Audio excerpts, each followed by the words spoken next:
Very good, thank you. So tonight I've been asked to now bring the focus down. We have already talked about the growth of conciliarism and the birth of the what is called the Old Catholic movement, and then how that ultimately got here to the Western Hemisphere, here in North America. As you recall, it arrives here through an Austrian prince who was ordained an Old Catholic bishop by the Old Catholic Church of England, which was founded and presided over by Matthew Arnold Harris. And the prince, de Landesberg, came to North America at the start of the First World War. So it was during the First World War that the Old Catholic movement then came to the shores of the United States through the person of this Austrian bishop. I think someone just joined the conference. Probably. Oh, okay. Are you there? Hi guys, it's Michael. Mike, Hi, Michael. hi, Mikey. Great to have you here, Mike. Hey. So I'm just kind of summing up where we left off last week. And then really the Austrian Prince Bishop wasn't really able. He was here as a refugee because of the First World War. He couldn't go back to Austro-Hungary because of what was Did we going get on. that far last time? Excuse me. Did you get that part last time? I don't think we got that far. Oh, where did I end? You ended, my memory of where you ended was with the lineage back to Valais. Right. When I talked about Varley, Uh-huh. and I Then talked you passed about... out the lineage, and that was pretty much the And end we of the looked at class. it, and that was the end of. It was a timing. We never got to timing. England or We anything. didn't get to England. Okay. It was during World War I that the Old Catholic Church came to England or to Okay. the continent.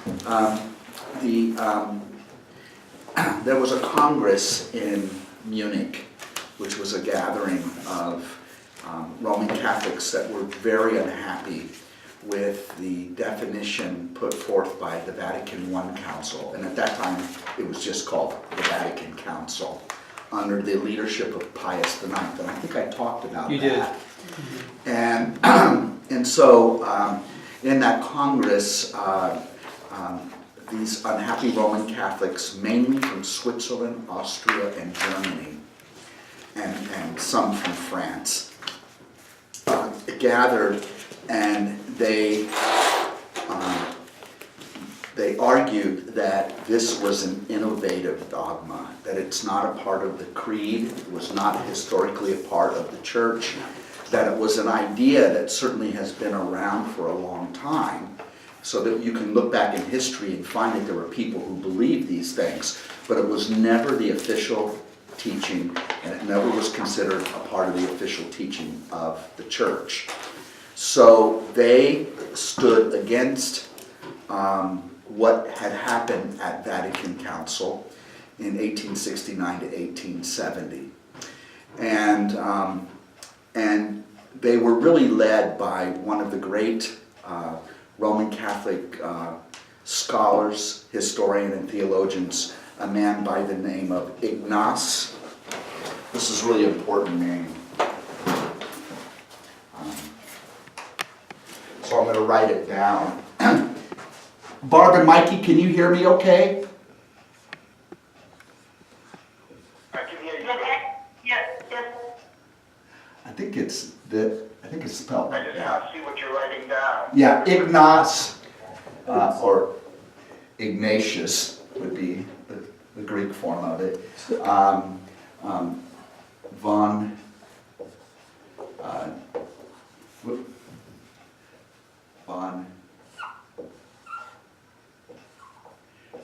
Derlinger, which is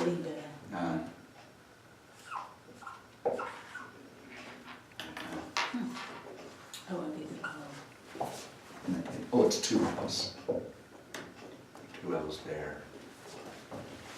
And Dollinger was the intellectual force behind the opposition to Pius IX and the Vatican Council against papal infallibility and papal primacy.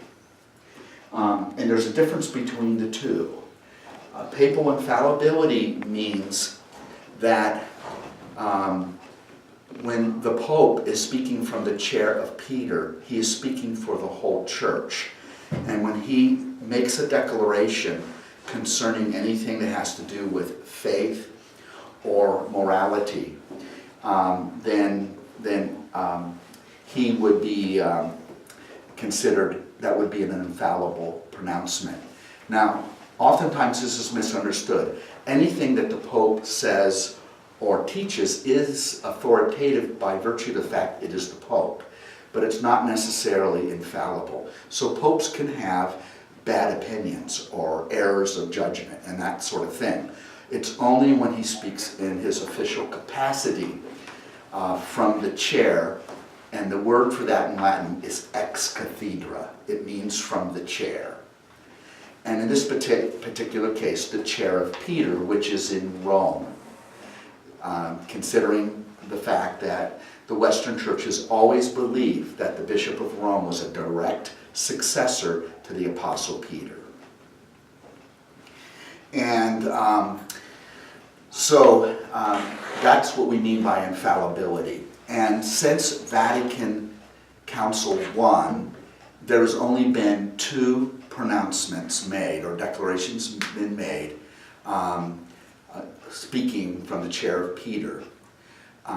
One happened in, well actually, Before, 1854, right? well yeah, both had to do with Marian doctrines. The first one was the pronouncement made in 1854, but that was made before the Vatican I Council, and you know why that was done. In order to create a precedent to be able to declare infallibility. So there really was only one other time, and that had to do with the Immaculate Conception of the Blessed Virgin Mary. By the way, the Immaculate Conception of the Blessed Virgin Mary was never universally accepted by the Roman Catholic Church until 1854. Before that, you could find Roman Catholic theologians on both sides of the issue. Now, it's okay to have theological ideas that you put forth, theories. They may even be taught as if that's what we believe. But it's quite another thing to take that particular interpretation and idea and elevate it to the level of dogma. What is on the level of dogma? The creed, the profession of faith. So remember, in the beginning, to be Catholic essentially meant, what made you a Catholic Christian is that you embraced the Nicene Creed. Most all churches hold on to that creed. The Greek Orthodox, the Russian, these are not even Roman Catholic.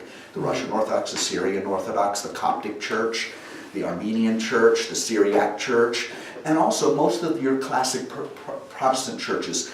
No one, if you use that definition, then almost everybody's a Catholic. There's very few Christian groups that reject that creed. There are some, but they're really marginalized groups that self-identify as Christian, but they reject the creed. For example, Mormons and Jehovah's Witnesses, they self-identify as Christians, and then the other Christians are not sure. And the reason they're not sure is because those 2 churches reject the creed. So, and so that really sets them, they have set themselves further apart. But then, as time went on, other things were being added to what made you Roman Catholic.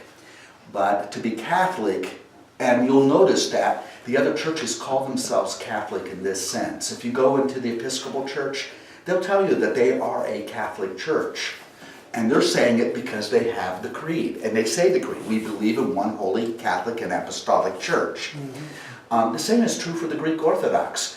But that doesn't mean the Greek Orthodox thinks Rome is the center of the church and that the Pope is infallible, you know? So what happened at Vatican I Council is that the dogma or the idea of the Immaculate Conception. No, I'm sorry, 1854. I was talking about the Immaculate Conception.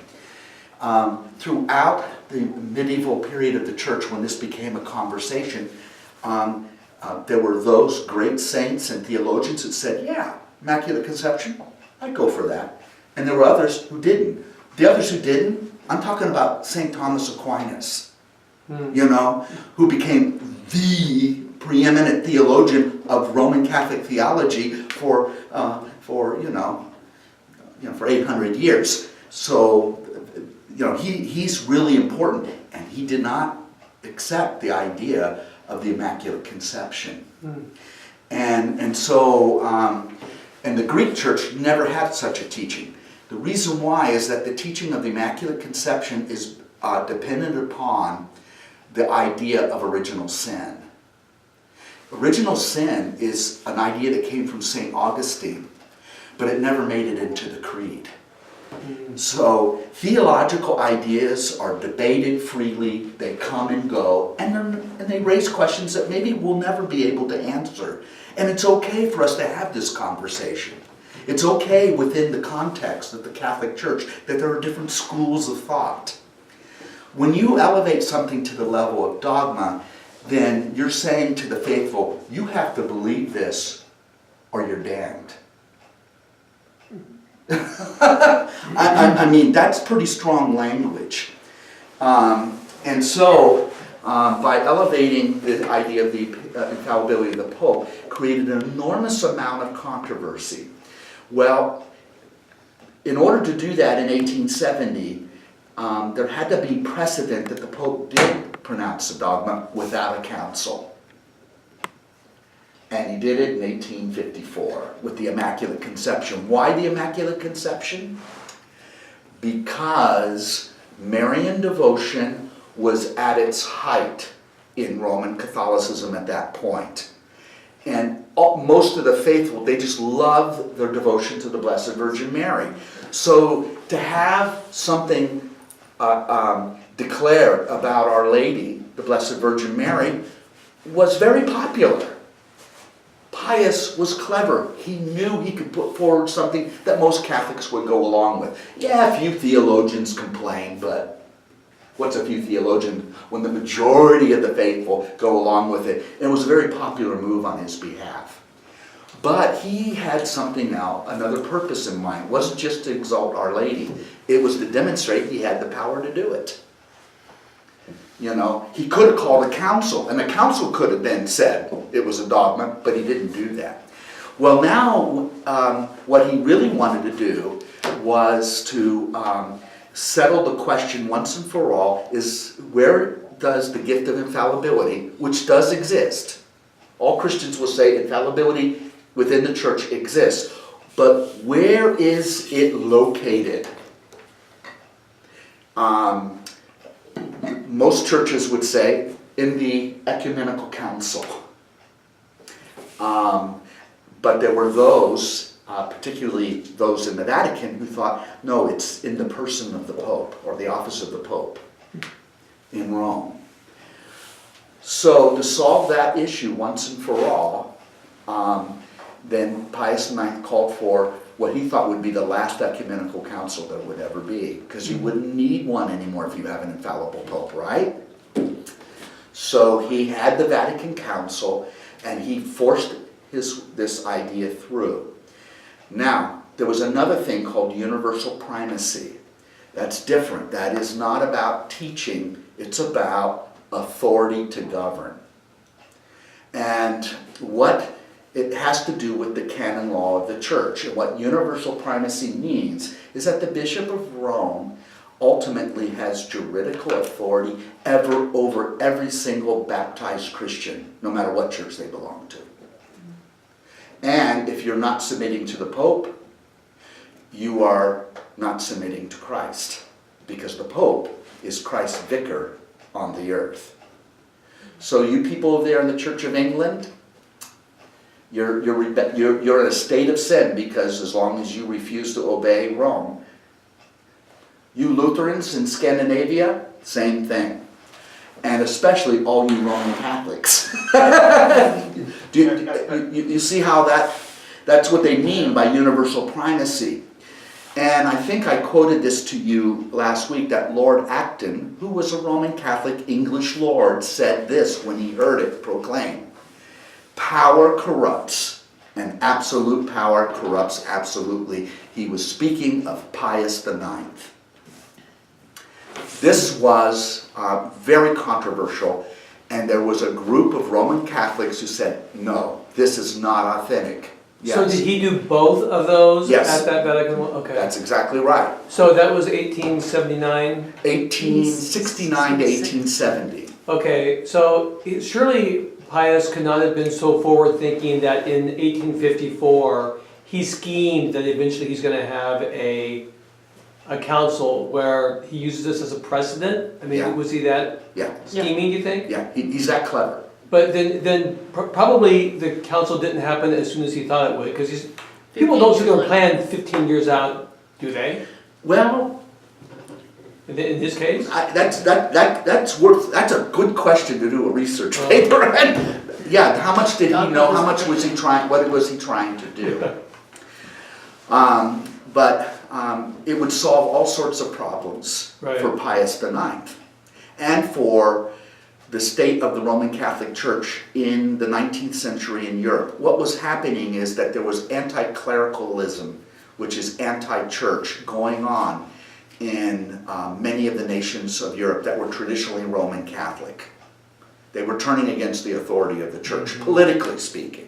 Is that because of the rise of Marxism and that sort of stuff? Oh, yeah, all kinds of things were going on. That was a really difficult time. Right. And then the Pope lost all his temporal states to the Italian unification of that when Italy became a nation called Italy. It was all these little principalities, and the Pope was the king of several of these territories, and they were taken from him. So what was happening in the 19th century is that the Roman Catholic Church fell under siege.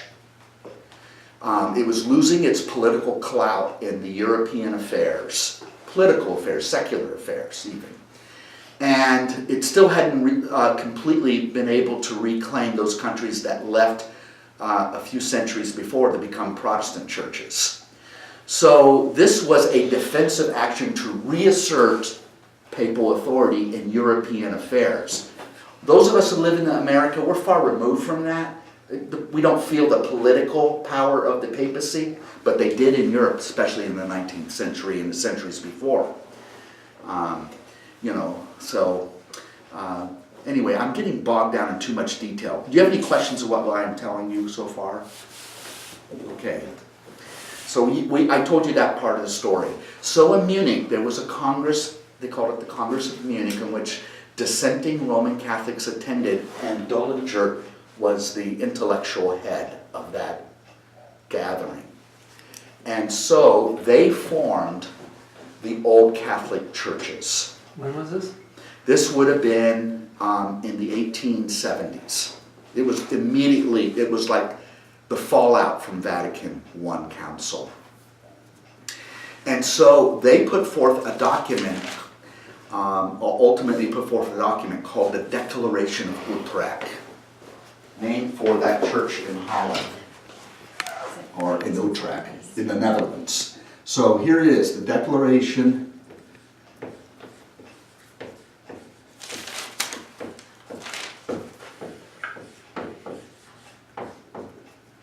Utrecht.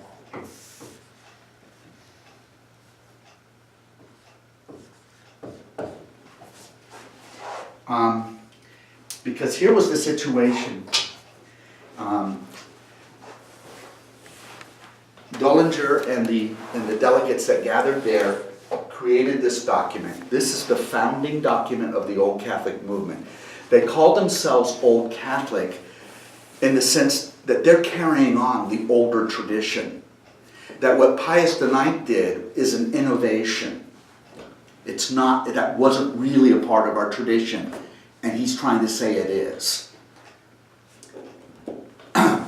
So these churches, out of this Congress was the formation of the Old Catholic Church of Austria, the Old Catholic Church of Germany, and a couple of other minor churches, and what is called the Christ Catholic Church in Switzerland. They don't call themselves Old Catholics. It's the Christ Catholic Church in Switzerland, and I don't know why that is.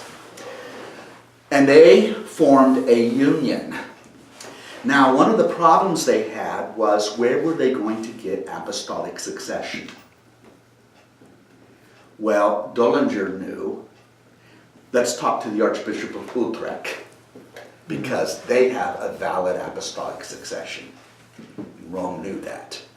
So they went to Utrecht, and Utrecht sent delegates to the Congress in Munich, and when they decided to form themselves into actual churches, then the Archbishop of Utrecht ordained for them a bishop for Germany, a bishop for Austria, and a bishop for Switzerland. And these churches formed the Union of Utrecht.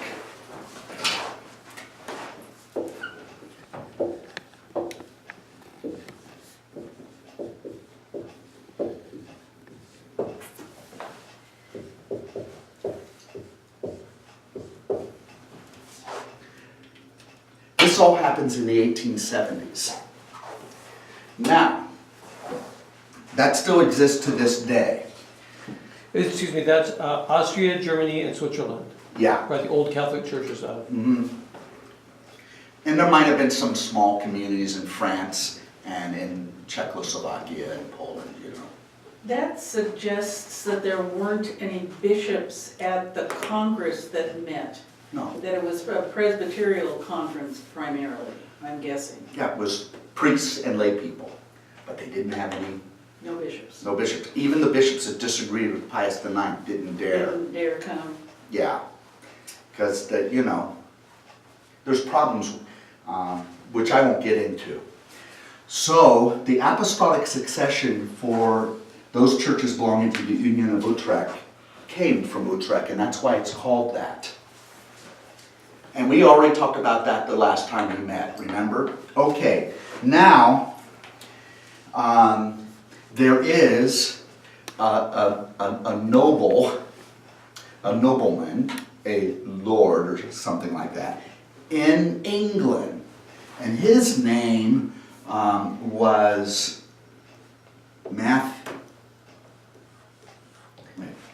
no way, I got it wrong. What did I say his name was? Oh, okay, here it is. Arnold Harris Matthew, with one T. He was a nobleman? Yes, he was. He was part of the British nobility.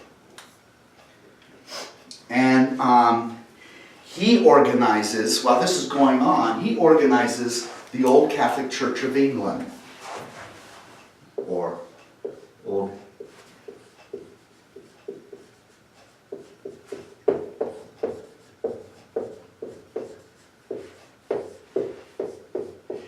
He goes to Utrecht, and they are happy to consecrate him a bishop for the English Old Catholics. Well, he was a kind of eccentric fellow, and not long after he was ordained the bishop of the Old Catholic Church of England, there began to be tension between him and the Archbishop of Utrecht. One of the things that happened is that he was married secretly at the time, but he didn't tell that. And at this time, the Old Catholics really upheld priestly celibacy. So he hid the fact that he had a wife. And that was really when things started to go bad in that relationship. So what happens is that Utrecht excommunicates him. And so here he was a bishop of the Old Catholic Church of England, and he had no relationship with the Union of Utrecht. And he wanted a greater connection with the historic church. So he took a steamship to Alexandria, Egypt, and met with the the Greek Orthodox Patriarch of the Church of Alexandria. And they enter into a relationship of intercommunion. And he got recognition from the Patriarch of Alexandria. That's pretty good achievement. Mm-hmm. The Archbishop of Utrecht hasn't been able to do that to this day.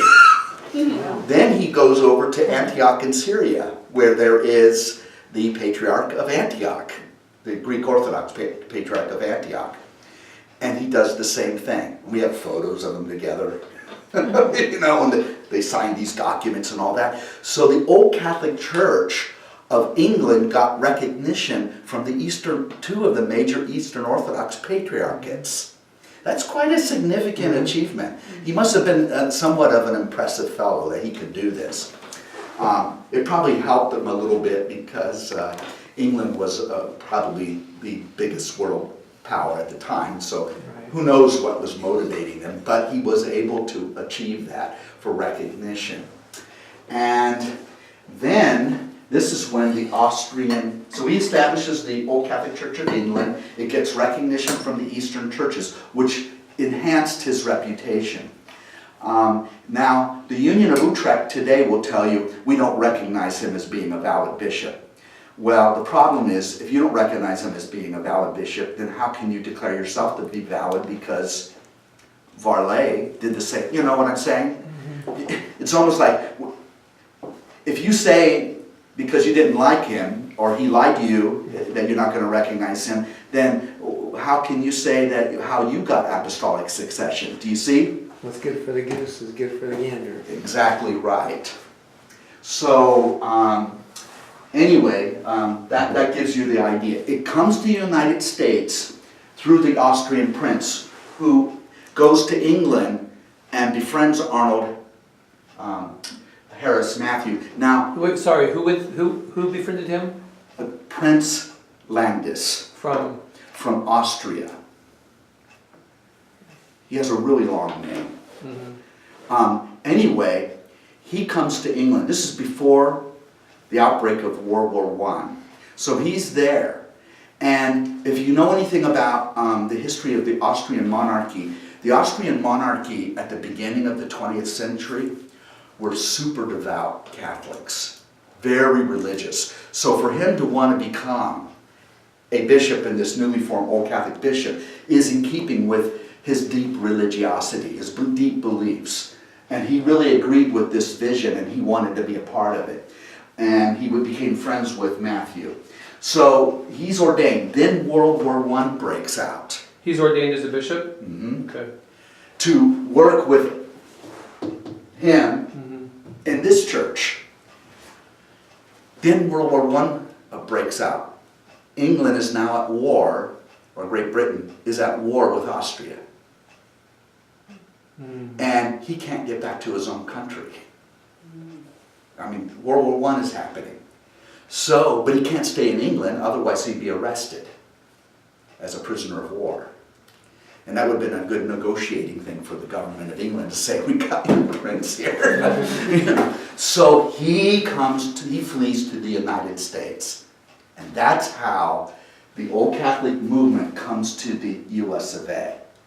Now, the Austrian prince is a foreigner here. He really doesn't create a church or a movement here. He's just this bishop in exile here. However, there was an Italian bishop, or no, I should say it's a Roman Catholic priest in Chicago, whose name is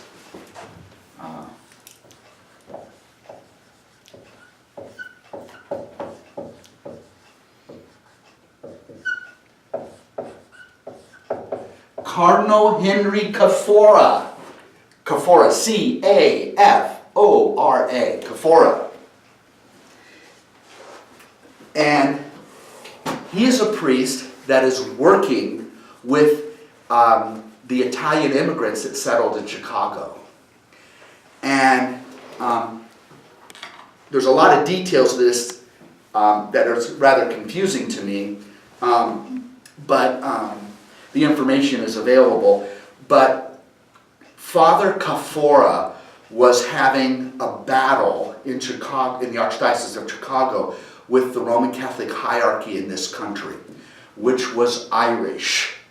It's hard for us to understand this, but in the 19th and 20th century, even though you had the Roman Catholic Church here, it was bitterly divided along ethnic lines. Now, they officially were always in communion with each other. They all agreed in the same beliefs and spirituality, but it was an ethnic difference.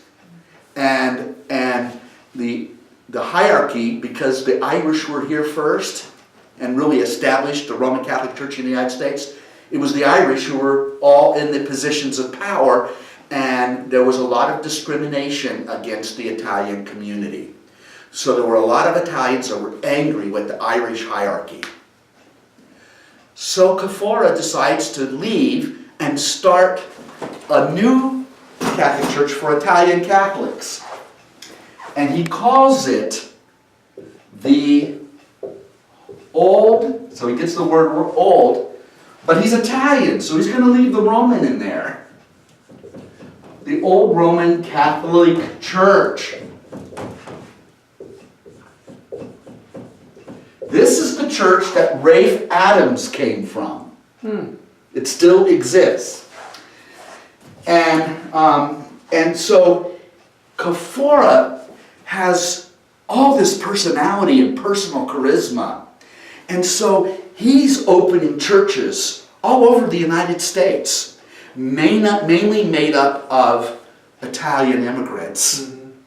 And in addition to that, other ethnic groups who didn't like the Irish hierarchy were forming their own congregations.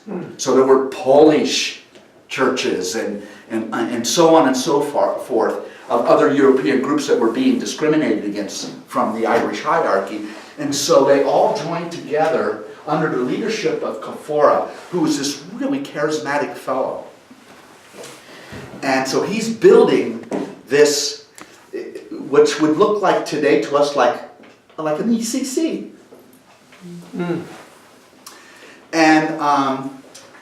And he's such a colorful character, and we need to have Rafe Adams do a lecture talking about him, because Rafe has his story down. There's all kinds of weird little anecdotes and stories about him. Well, and I think I gave you a photograph of him last week. Well, in Mexico during the 1920s, there was a bitter revolution and civil war. Wait a second, I didn't get the thread between Cafora and Prince Landgraf. Oh, okay. I forgot to tell you about that. He was a priest, he wasn't a bishop. Okay, that's what I thought. He starts this church. Where is he going to get his apostolic succession? Oh, there is that Austrian prince. In exile. In exile. In the USA. I think he's in New York or Pennsylvania. And Cafora says, I would like for you to ordain me a bishop for this. And the Austrian bishop agrees. And that's how Cafora, but Cafora is the church builder, not the Austrian prince. He's a bishop in exile, but that's the connection. So Cafora is really it's his apostolic succession through means of Utrecht, or from Utrecht ultimately by means of this man, through the Austrian bishops. So that is in the apostolic succession I gave you last week. You'll see that. So look at that again. I guess I didn't do that narrative last time. Is this interesting for you? Yeah, Okay. very much. All right. Do you have that electronically? Because we just had the one copy last week. Do you have the pictures and stuff? Do you have that on? Yeah, I can send it to you electronically. And I told you I was going to do it and I didn't do it. I'll send it to you. Oh, okay. Okay. And I'll send it to you, Mikey and Barb. Thank you. I was just gonna ask. Yeah. It's just a list of the apostolic succession with the photos of the most recent bishops. And we have a nice photo Thank you. of these characters I'm talking about. And I always think it's good when you hear names to put it with a face, and it makes it easier for you to remember. I love illustrations and pictures and photos and paintings of historical events because it sticks in my mind better, you know? Yeah. okay, so I will be electronically sending you to that. Now, another thing is happening in Mexico. It's going through a revolution. It is a civil war. It is bloody. And it was during this time that a lot of Mexicans had to flee Mexico and come to back, into the United States. They come back to California and Texas and New Mexico and Arizona, which used to be Mexico. So anyway, so that's how we get a large influx of Mexican immigrants into our country. Well, in Mexican politics, the Roman Catholic Church, as it has done often in the past, put their support behind the status quo. They aligned themselves with the Mexican government. Only problem is they put their lot in with the party that would lose. So when the revolution succeeds, that's where you get the stories of Pancho Villa and all that kind of stuff. When the revolutionary party is successful and they create a new government for Mexico, President Calles, who was elected in 1926 to lead that government, and the Mexican political party, the Revolutionary People's Party or something like that it's called, when they took over, they did not forget that they did not get the support of the Roman Catholic Church and that the Roman Catholic clerics were supporting the government that they just got rid of. So they start passing all kinds of anti-clerical, meaning anti-Roman Catholic laws. Roman Catholic priests can't wear their collar in public. They started confiscating lands from the Roman Catholic Church. So they became anti-Roman Catholic, and they even went a step further. We want to have, like what Henry had in England, a Catholic Church of Mexico, and we're going to have it replace the Roman Catholic Church. It was a big movement and the Mexican government spent money, buying property, establishing churches, taking over Roman Catholic churches and saying, this is now a Mexican National Catholic Church. And that's what they called themselves, the Mexican National Catholic Church. And they couldn't get any of the bishops of the Roman hierarchy in Mexico to go along with what they wanted to do. But they had plenty of priests, because many of the priests fought alongside the revolutionaries. You can see that happening. They were priests probably like Father Arturo. That makes sense. Okay. Firebrand. Yeah, those guys out there want social justice and all that, and so then what happens is the Mexican government send a delegation to him and says, we are establishing our own Catholic church here in Mexico, and we need you to consecrate these 3 priests to be our bishops. That's what they did. Cafora said, no problem. And what was established was the Mexican National Catholic Church, which had the full support of the revolutionary government of Mexico. And they needed him to do that first apostolic succession. Absolutely. You can't be a Catholic church without bishops that stand in that apostolic line. So the Protestants don't really care about apostolic succession. Right. I should take that back. Most Protestants disregard that. They but then to be truly Catholic at this point in history, you have to have apostolic succession. The reason we can call ourselves Catholic is because we have that. Otherwise, we couldn't call ourselves a Catholic church. We have that. And this is where it comes from. So then, we have 3 bishops of the Mexican National Catholic Church, and the government is trying to pull everybody over.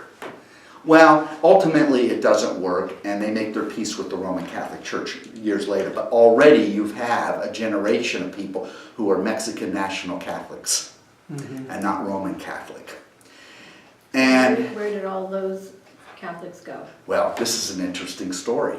They continue to exist alongside the Roman Catholic Church in Mexico. And also, they had a diocese in Los Angeles, because there was a lot of Mexicans living in Los Angeles. And in East LA, they built a large church. And they had 2 bishops there. And over time. And the name of the church is St. Augustine's, Mexican National Catholic Church. And it's over on what used to be Brooklyn Avenue. It's now Cesar Chavez Avenue. And and that church was flourishing in Los Angeles. It was doing really well. And Are we talking in the 20s and 30s? we're talking about the 30s. Church was established in the 30s. Started in 1927, really, but that church in Los Angeles was flourishing in the 30s. And towards the end of the 30s, or maybe it was early 40s, for some reason the church burned to the ground. It was arson. So they rebuilt a smaller structure there in East Los Angeles. And then as time went on, the Mexican National Catholic Church in California, in Los Angeles, continued to decline. In Mexico, it didn't go the direction, even with government help, that they wanted. I mean, it was significant, but they weren't able to totally displace the Roman Catholic Church. So you basically had 2 Catholic churches in Mexico. So what happened now to the Mexican National Catholic Church? It's still there, but it's no longer the Mexican National Catholic Church. What happened is in 1973, their presiding bishop, Jose, entered into negotiations with the Russian Orthodox Church. And the entire Mexican National Catholic Church became the Orthodox Church of Mexico. They even changed their liturgy. They celebrate the liturgy the way the Eastern Church does. So if you go into Mexico and you see an Orthodox church there, before 1973, it was a Mexican National Catholic Church, which is really old Catholic. And the diocese in Los Angeles said, no, we're not going to become Orthodox. We're not interested. And the bishop who wasn't interested, the Mexican National Catholic bishop who was not interested, was Emilie Jorge Rodriguez Fairfield. And that's the bishop that was here in East Los Angeles. He didn't become Orthodox. He just stayed and still did the old. So are they the only one left? So one bishop, Of that church at that time, yes, it was. one bishop went one way, the other one stayed? Yeah, the bishops in Mexico, the whole country of Mexico, the Orthodox Church is what happened to the Mexican National Catholic Further Church. proof of Russian meddling. That's exactly right. You got it. There was collusion. So there's this history behind all Yeah. that. Yeah, the Russians are pretty. And Trump's actually a bishop. Yeah, you might know that. What do you call this, the deep something? So then, now, Kafora, So, excuse me, so does the LA church then just remain, it can't remain a Mexican National Catholic Church because that went away. So they continued They just- with that identity. Okay. They were the Mexican National Catholic Church of Los Of Los Angeles. Angeles, yeah. And they continued to decline. So then, Kafora, who had started this church, showed a lot of promise. It was doing well until he died. Now, he ordained some other bishops. He did do that in the United States, but they couldn't hold the unity, and so they broke away and they formed different independent jurisdictions. And with each generation, it broke it more and splintered more, so that throughout the United States, you had these very small old Catholic communities, and not one of them got along with another. They were just kind of scattered throughout.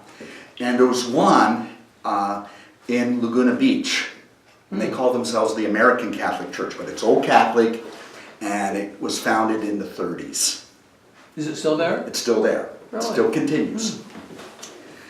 It's nothing to do with, I thought there was one in Long Beach too. That was in Yeah, there's one in Long Beach too. Same affiliation? Now, or just- what happened is the Long Beach community took over the one in Laguna Beach a couple of years ago. So then, that's really the story of what brings us up to this point. And now the story becomes personal because, I get involved.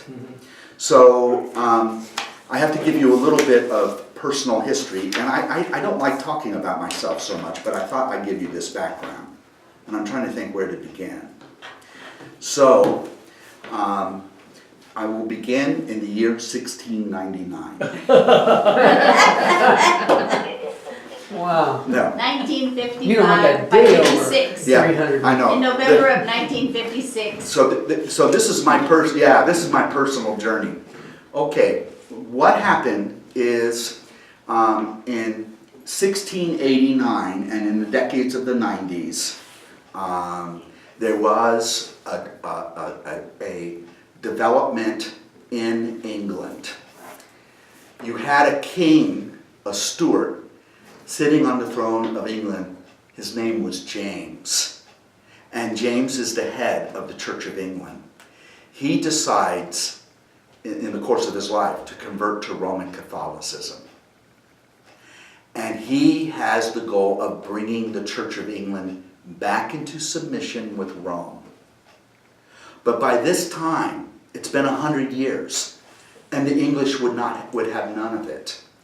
He had a daughter named Mary, who was married and second in line to succession, and was married to William of Orange. Have you heard of William of Orange? Mm-hmm. William of Orange was from the Netherlands, and he was married to the Dutch. She would have been a duchess this time, or the princess. She was the princess because she was the daughter of James. Well, William was a Calvinist Protestant, the Reformed Church of Holland, and so was Mary, his wife, even though her father had converted to Roman Catholicism. And so one of Winston Churchill's ancestors, I think his grandfather, no, earlier than that, one of his ancestors, John Churchill, who was English and really wanted to preserve the Church of England as a Protestant church, was friends with William of Orange, and so they collaborated on a coup. They came to England. They raised an army of 80,000. They came to England, and James fled because no one wanted to support James. And so William and Mary becomes the Queen of England, and William becomes the king. They arranged it, even though he wasn't in the succession, he becomes the king because he's the consort and married to Mary. And her half-sister or sister was Elizabeth? No, she was Elizabeth would have been a tutor, and so it was her nephew who succeeded her. That was James I. Earlier in that same century, the one who became responsible for the King James Bible. But now James II was her father, and he's chased off, and now Parliament installs Mary as queen and her husband William as king. He had to become a member of the Church of England. And that was to ensure that the English church would remain independent of the Roman Catholic Church. This is English politics. This solved the question once and for all. We're never going back to Rome as far as the English were concerned. And they call this the Glorious Revolution. The Glorious Revolution.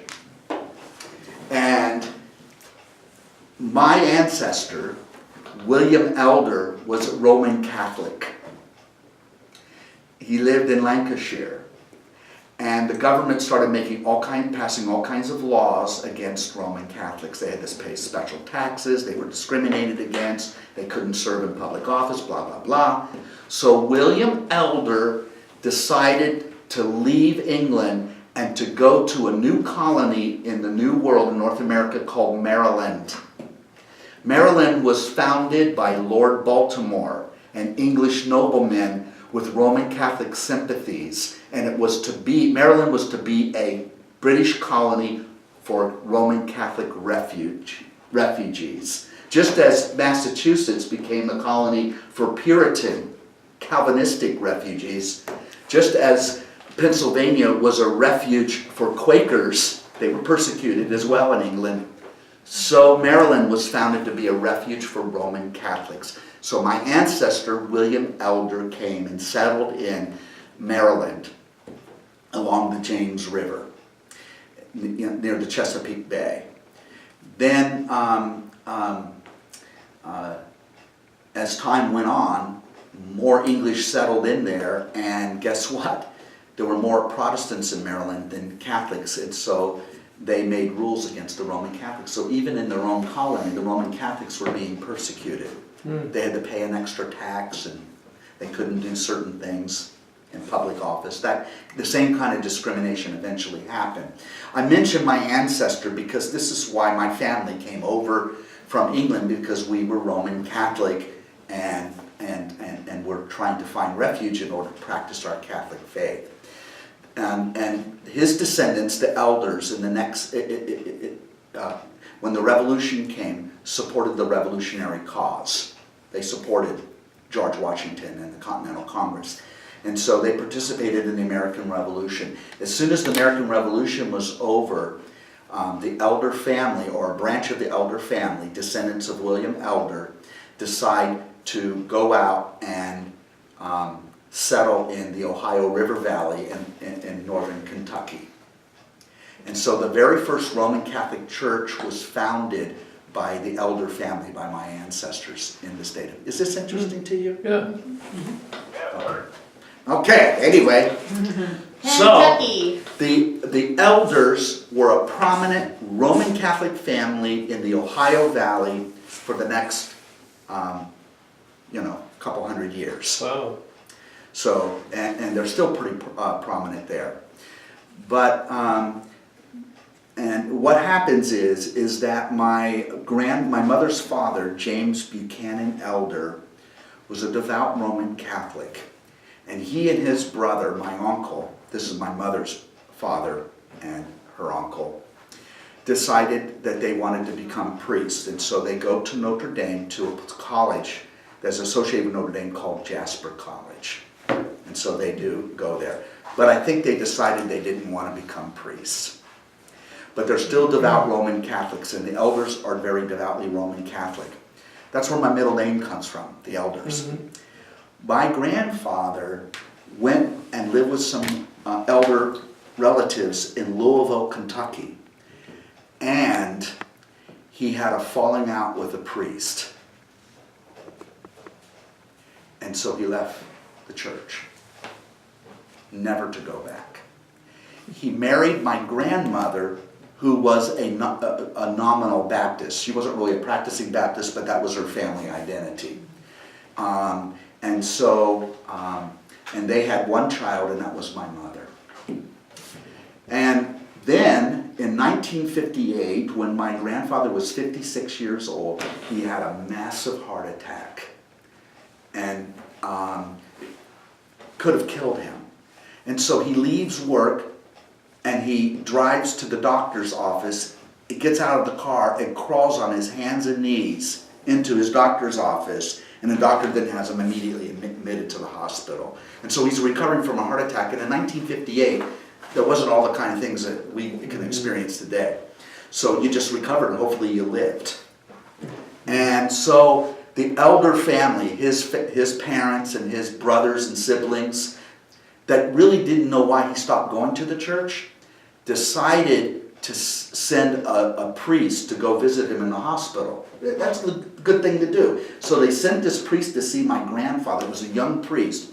And as soon as the priest walked into the room, my grandfather and he's a calm, normal kind of guy, he became so agitated that this priest was here.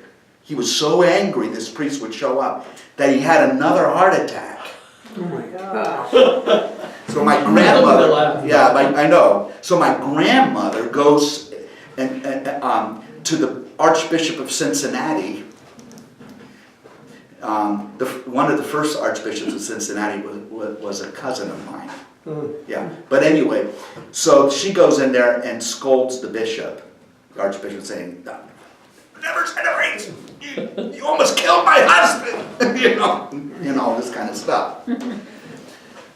But he never went to church. My mother was, when she grew up, her parents would just drop her off at the local Baptist church on the corner.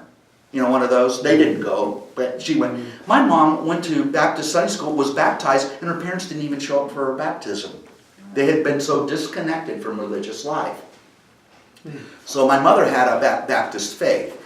Well, it turns out that my grandfather was happy to receive visits from my mother's Baptist pastor.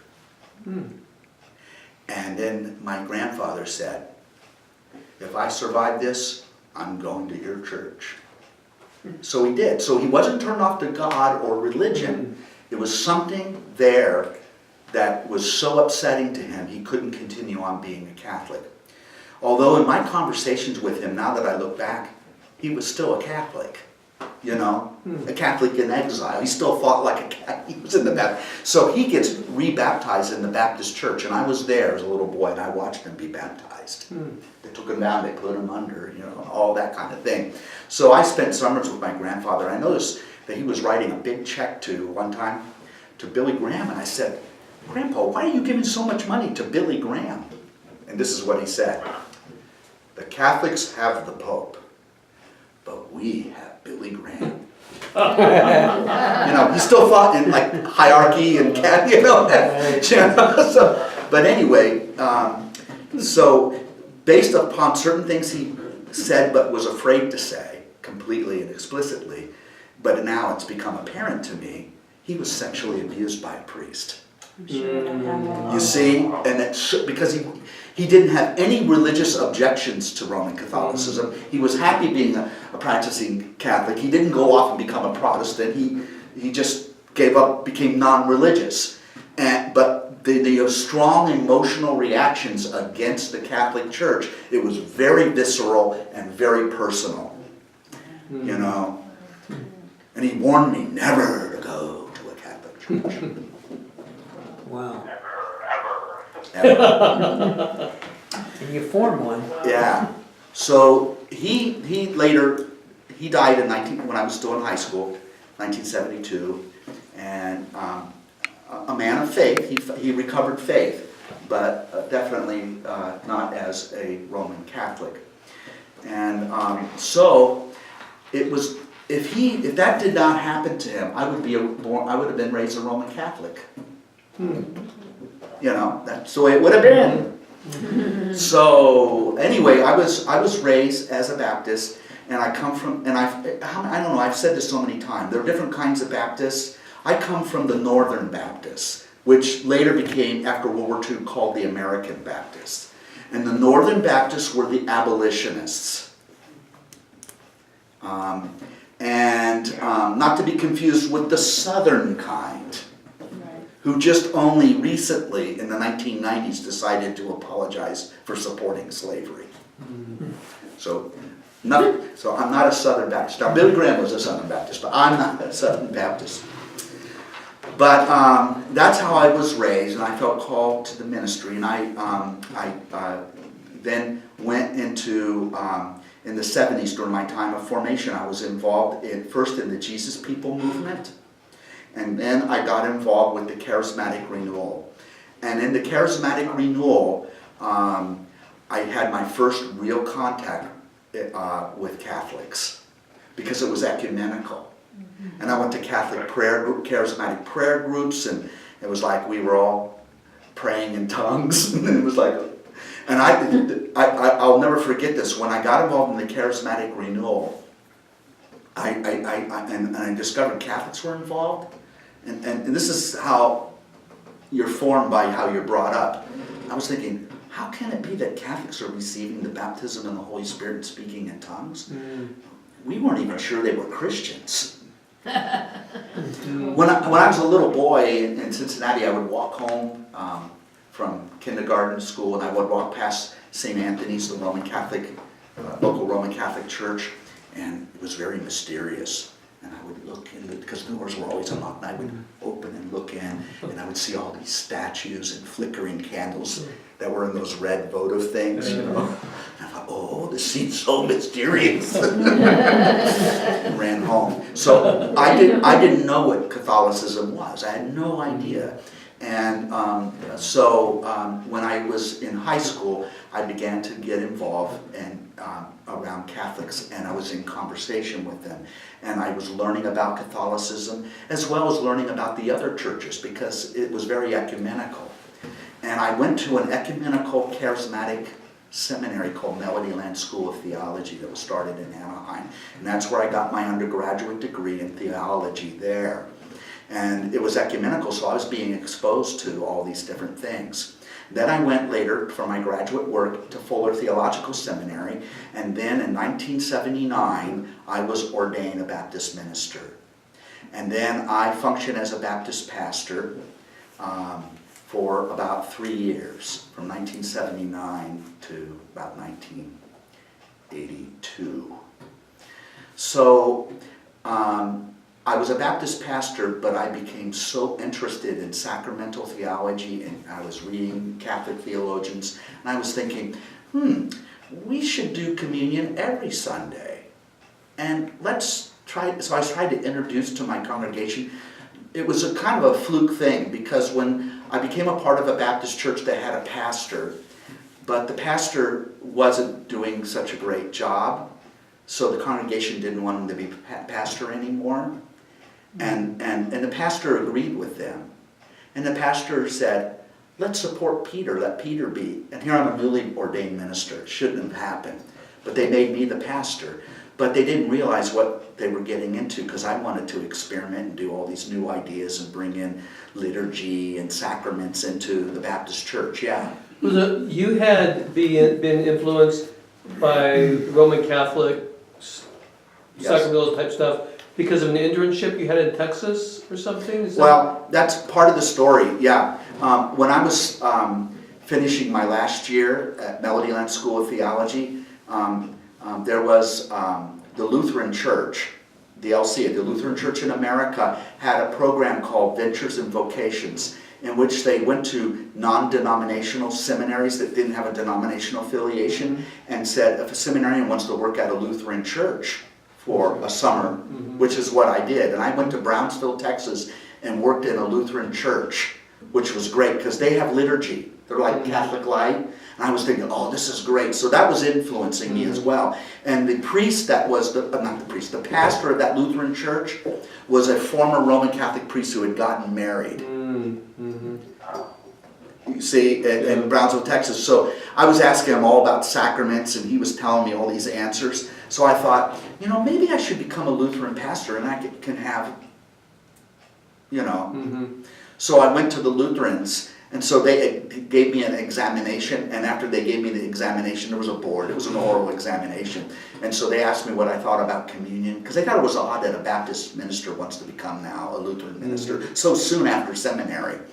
And then they said to me, when I was done giving my explanation of the sacrament, they said, well, that's a great explanation if you're a Roman Catholic, but that's not Lutheran theology. I said, I learned it from a Lutheran pastor. Well, he was a former priest, and he never let go of his Catholic Eucharistic theology. So, oh, wow. So anyway, so then at this time I became a Baptist pastor.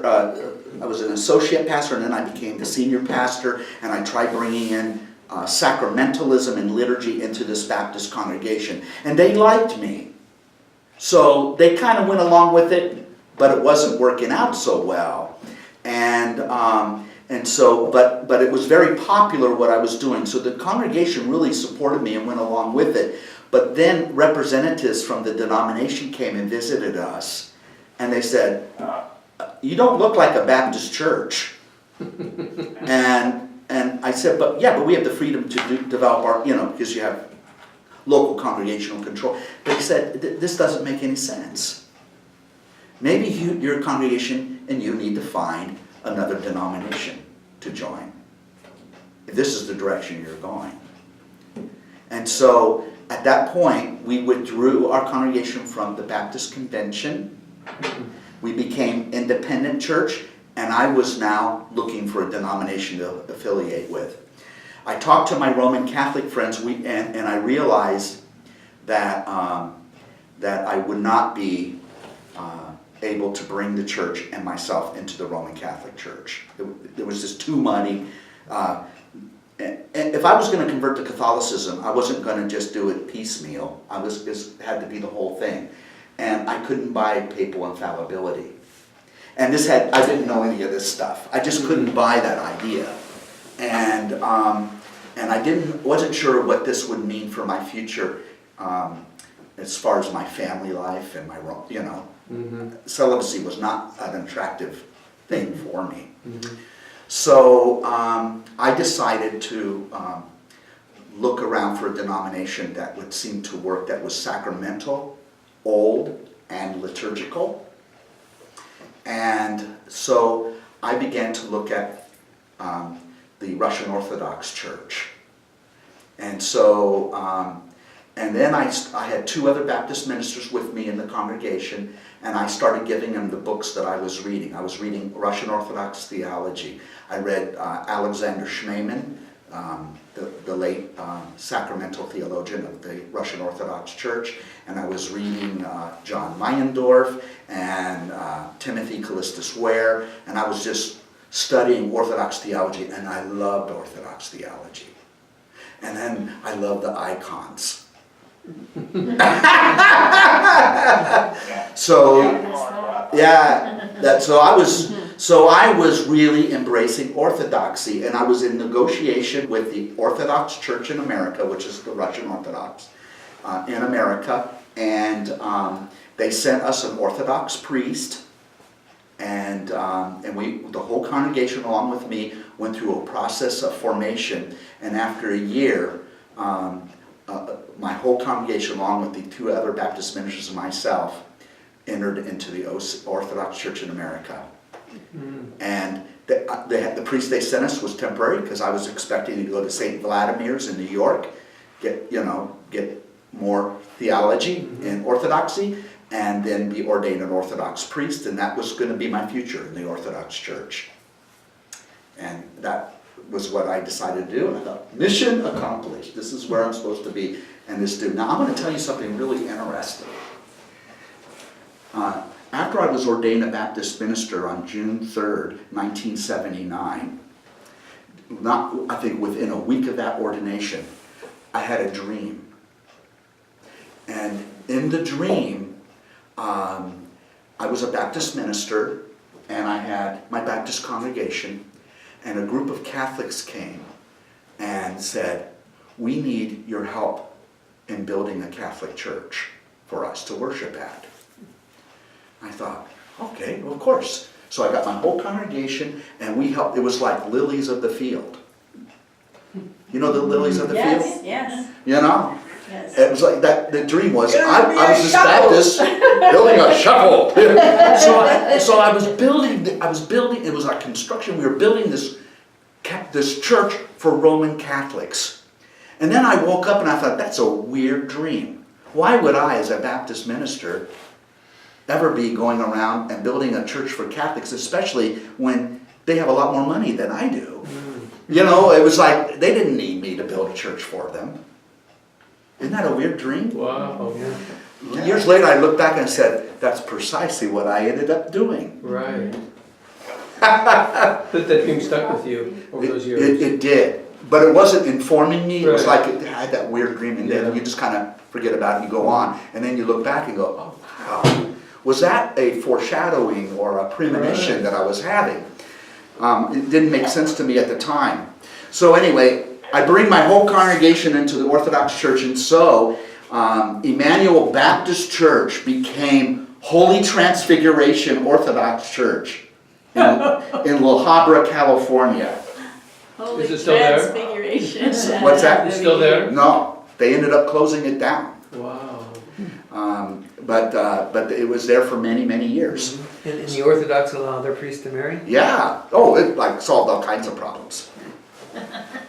Well, except for me, because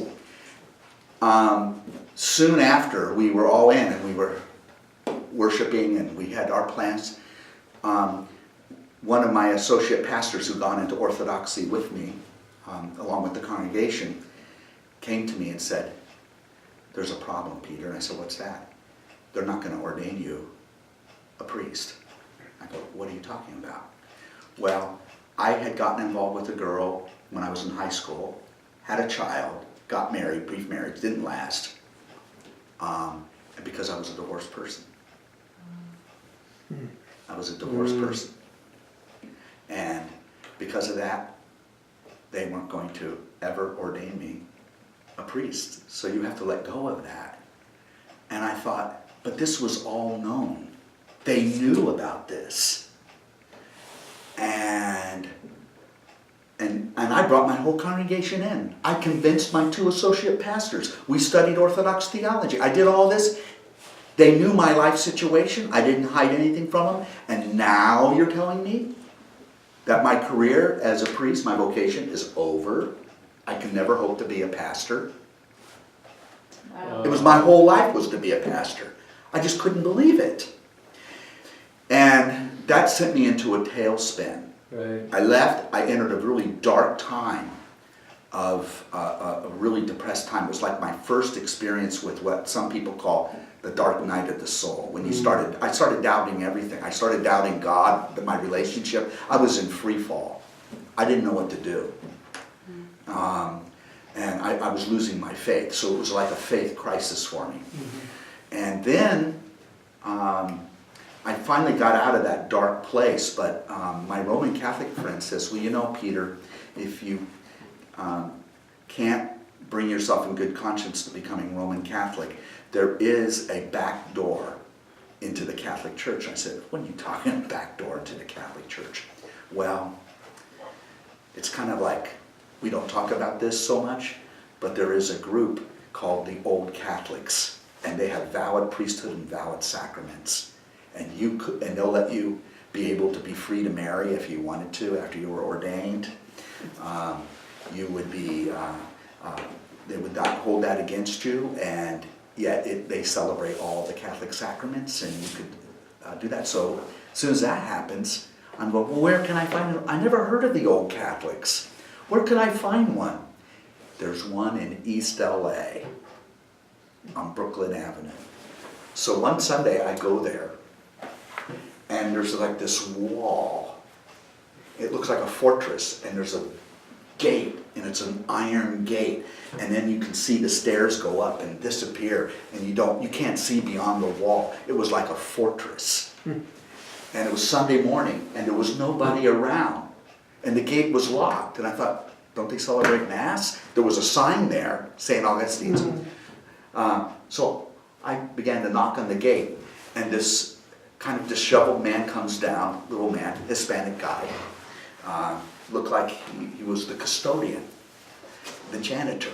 And I said, "Oh, I'm here to go to Mass." And he just, very quiet, just opens the gate, lets me in, leads me up, and there's a church up there, unseen. Not real large, not even as large as our chapel here. But it was a good enough size. So I was there, it looked just like a Catholic church, and I sat in the back, and I was the only one there. I said, and I asked the janitor, "When's Mass going to start?" And he says, "When the people get here." It's Hispanic, you know? Yeah. Okay. So I just thought I'd be there praying. I was looking around all the artwork and everything that was going on. And then people started showing up. And this nun shows up, and she was a sister with the Sisters of the Immaculate Heart. And I don't know if you know their story in Los Angeles. They had the Immaculate Heart High School in downtown LA, very famous. They had lots of property. Well, Cardinal McIntyre, the Archbishop of Los Angeles at that time, you know, this was back in the 60s, he wanted to have control of their property. and they wouldn't give it to him. So he excommunicated the whole order. That's right, I remember that. Yeah, the Immaculate Heart Sisters. Well, so they were excommunicated. They still ran their high school because it was one of the best private high schools in Los Angeles. And they still had a big retreat center up in south of Santa Barbara where the big fires and floods had been. And so she was there, and she was cool. She played the guitar. She was like the singing nun, you know. And she was real hip, and I really liked her. And her name was Mercedes. Her name was Mercedes. Yeah. They were into art and guitar. Oh and yeah. all that, yeah. And I remember this is the Our Father. She sang, "Our Father who art in heaven, hallowed be thy name." You know, kingdom come. So yeah, that's it. Yeah. And so she was really hip and all that, and I befriended her immediately, and the congregation was great. They spoke both English and Spanish because they'd been around for a while. They were immigrants immediately. And it was just a great time. And it's time the Mass is now time to start. The church was full, and who walks in? The custodian and all his bishop's regalia. And I said, oh, the guy I thought was the custodian, this little guy, he was the bishop. Yeah. So I was really intrigued, but I had come from a big denomination, the American Baptists. We had churches and schools and congregations, and this was all there was. I thought, this isn't much. But they had a great treasure. They had preserved the Catholic tradition, and they did it in such a way that even Rome says they're valid. You see? And I'm thinking, wow, what could this mean? What could this happen to this? And then I was ordained a deacon there, and then a year and a half later I was ordained a priest. And I was working there at that church in 1984 and into the 85. And I came to my bishop and I said, you know, I'd like to start a new church in Orange County. And this is what he said to me. Why would you want to do that? There's no old Catholics in Orange County. I said, yes, but there's an entire population of Roman Catholics who have been marginalized from the church and can no longer receive the sacraments because they're divorced and remarried. And that is not an issue for us, which I came to learn. So I think we can create a new church, a new congregation that would be specifically targeted to Roman Catholics that have been excluded from the life of the church. And he says, well, I have no money to give you, but I will support you with my prayers, so go to it. So that's what I started to do. So what I did is I went around to all the wedding chapels and all the funeral chapels and gave them my card. If there's a Catholic family that cannot get the services of Roman Catholic priests, I'd be happy to do it. And so all of a sudden, and I even put an ad in the newspaper in the wedding section, want to have a Catholic wedding but cannot be married in the Roman Catholic Church, then call Father Peter. And then as soon as I put the ad in, it ran 3 times a week. I had an answering machine, remember those? The little tape? I was getting dozens of calls every day. Wow. From couples who wanted to couldn't believe it. Is this a joke? This is for real. And I would explain to them. And so I was doing all these weddings and services and funerals for these kinds of families, and I was taking down their information. And I told them, I'm going to be opening a church soon. Oh, let us know, we'll come. You know, that's how I was doing it. And the thing is that with the stipends I was getting for weddings and funerals, and I lived a very frugal life, just had a little 1-bedroom apartment, that I was able to sustain myself and do the work full time. So I could make contacts and meet people. And then on November the 15th, 1985, I opened St. Matthew's Old Catholic Mission Church, is what I called it, in a mortuary chapel in Tustin, the Saddleback Chapel. Yeah. And that's where I started it. I paid $50 a Sunday to rent the chapel to celebrate Mass. I sent invitations to all the people that I had done ministry for, and 40 people came to the first Mass. I Wow. thought, well, we're off to a good start, you know? Yeah. The next week, there were only 6 people, and half of them were my relatives. And then it was 6 people the next week. But you know who was at my first Mass? You know who was at my first Mass? Who was one of the 6? Victor Ray. And so Father Victor was with me from the very beginning. And so then a few more people came, but it was a struggle. And then a Pentecostal church that had a larger congregation and more money made an offer to the owner of Saddleback. They wanted to rent the chapel for their services. So the owner came to me and says, you're already here. They're willing to pay $300. Can you give me $300? I said, no, I can't. I can barely make the $50 a week. So I didn't know where I was going to go. Well, because I was doing weddings, I was meeting people and getting around, and there was a place called the Old World Village down in Huntington Beach. And they had a wedding chapel. It was owned by the restaurant. So I went to the restaurant and I said, can I use your chapel on Sunday morning for Mass? And you know, would you rent it to me? And I was thinking, I was hoping it was going to be cheap enough for me. They said, oh, you can use it for free. And you can do as many services as you want. The only thing we ask is that you would perform weddings here. Because they did the banquets. They rented the chapel out to the couples. And they saw, before they said that, they said, well, who are you? What are you? I'm a Catholic priest with the old Catholic Church, and I want to start celebrating. You are a Catholic priest? Because one thing that's been very frustrating to the owners of the Old World Restaurant was they could do Protestant weddings there, but no Catholics would get married there. And they thought they were losing money. So they thought, oh, we got a priest of our own. And sure enough, Put you on the payroll. it's exactly what happened. Well, all of a sudden, they were able to say, we got a Catholic priest here to do your wedding, Catholic wedding in our church, and I was drawing in people. And so all of a sudden that wedding chapel we were doing 4 to 5 weddings every Saturday there between Father Victor and I. And then finally I got Jim Ferris involved the next year. And so we were doing all these, and then we were going over Orange County. We couldn't handle the number of weddings we were doing. You know, people were just calling us from everywhere. And so I was just busy all the time doing weddings and funerals and baptisms. And then, but before that happened, I got to tell you a story. I think I told you this before. I became discouraged. I was like 2 months in this thing and I only had 6 people. And I said, this is not going anywhere. It's not what I had in mind.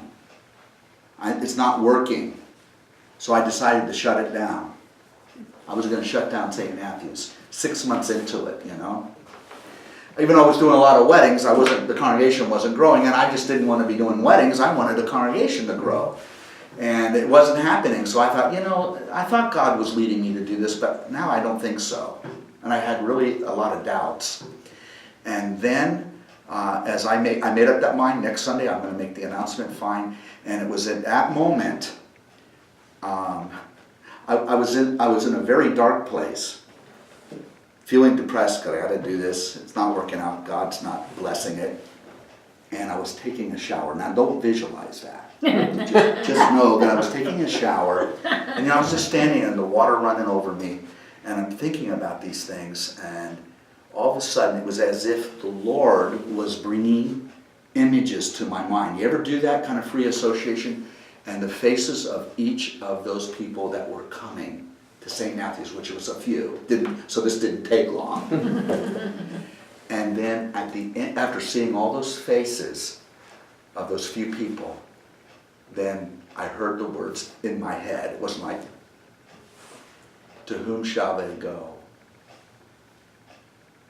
And all of a sudden I realized that I couldn't in good conscience shut down their church. It wasn't my church to shut down. as a priest, I had to minister, if it was going to be, and I remember saying this in prayer, I said, Lord, if it's only 6 people, for the rest of my life, I will still be their priest. I will still I will be faithful to you. I will do this, and we'll have Matt, I will never shut it down, and it's no more about me being a successful priest, it was about me following my conscience. I could not, because the answer to the question, to whom that shall they go, there was no place for them to go. And for them, the 6 or 8 people that were coming at that time, that's all they had, and it meant the world to them. So I kept going. And pretty soon, it started to grow over time. So that is the end of the story that I can take you as far as tonight. Well, you know when you were doing all those weddings? Yeah? You married my cousin. I was in that wedding. Didn't remember you. Yeah. When he came to my wedding when you married Lydia and I, he goes, "That's Father Peter." I'm like, "What are you talking about?" He goes, "Don't you remember? He married me." I was in the wedding. How many years was that? It was in the 80s. So it was a while. It was, Wow. That's what I was doing. Yeah. That's funny. So Small those 6 world. people in your congregation, are they still with you? Some have died, but there is 2 people that are still left from that original group. Catherine and a man by the name of Tom Madden. He's not here every Sunday. Do you know who Tom is? Yeah. Like Yeah. the older guy. Sometimes he comes with another lady with Blonde hair. Yeah. Yeah. Yeah. And so they've been here since the beginning. And you should ask them about what their experience was at the beginning. And they'll tell you. Who's Yeah. been with you the longest besides Catherine and Tom? Tom, let's see, who's been with us a long time? Well, for example, John and Jenny, you know who they are? They came in '94, so they've been with us since '94. Wow. Tanya and her family. Yeah. Tanya and Jason have been with us since '91. Wow. I didn't Yeah. realize that. Yeah. So How about that Liz? When did she come? Liz Wessel. Oh, you know her? No. Yeah. Liz started coming in 1990. Wow. And it's been with us that whole time. So there have been people who have been here through all the ups and downs and all of that. Trying to think who else was here for a long time. But there's a few. They're still here. Wow. You know, Carol Taunton, do you know her? She's at the 8 o'clock Mass. She started coming in 92. Wow. This is 92. When did Morella start? Mirella started in 1993. 93. And then we were married in 95. So, Wow. yeah. So that's kind of brings you up to the foundation of St. Matthew's. The next time we'll meet, I'll tell you, and this is actually more interesting, and it's less my story, it becomes the story of the ECC. I'll tell you how it was that I became a bishop, and then how it was that the ECC was birthed. So, I have a question. yes, Since we have apostolic Succession. I say that right. Why can't we receive the Eucharist at a Roman Catholic church? actually, all Catholics can, I do. yeah. But, Yeah, well, we go to Mass every day, and it just kills me not to be able to receive Well, the Eucharist. if all Catholics can receive, they used to put a statement, what other kinds of Catholics can receive communion in the Roman Catholic Church, and all Catholics are one of the groups that can. But the problem isn't that you're old Catholic. The problem is in the case of you and We're married, you're married Divorced. without an annulment. right. So that's what's So we're preventing, not in the state of grace to receive. and according to their canon law, which is canon law. So I have to tell you, we're not recording anymore, right? Are we done? I can turn it off. Yeah, You don't want this on the airwaves.